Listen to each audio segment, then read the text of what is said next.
বিভিন্ন ওয়ার্ড ঘুরে একাই রোগী দেখছেন একজন চিকিৎসক। তিনি রাউন্ডে থাকায় বন্ধ জরুরি বিভাগ। একই সময়ে আউটডোরে মাত্র একজন চিকিৎসক, আরেকজন চিকিৎসক ২৪ ঘন্টার ডিউটি শেষে ছুটিতে।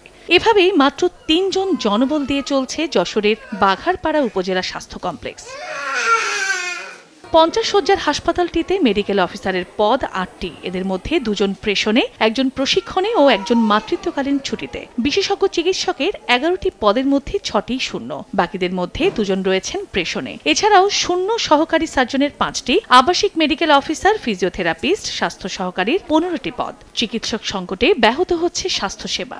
বড় কোনো ডাক্তারও দেখতে আসেনি, এক ডাক্তারে আইছে ২-৩ বার।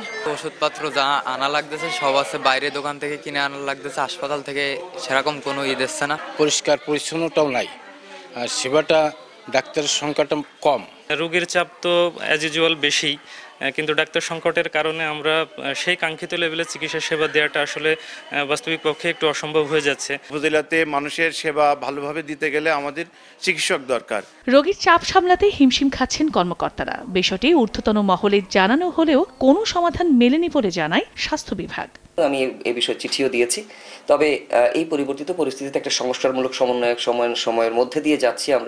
আমরা আশা করছি এই সমস্যা খুব অচিরেই সমাধান হয়ে যাবে ইনশাআল্লাহ। কর্তৃপক্ষের তথ্য মতে বাঘারপাড়া উপজেলা স্বাস্থ্য কমপ্লেক্সের ৩ বিভাগে দৈনিক প্রায় ৫০০ রোগী স্বাস্থ্যসেবা নেন। সময় সংবাদ, যশোর।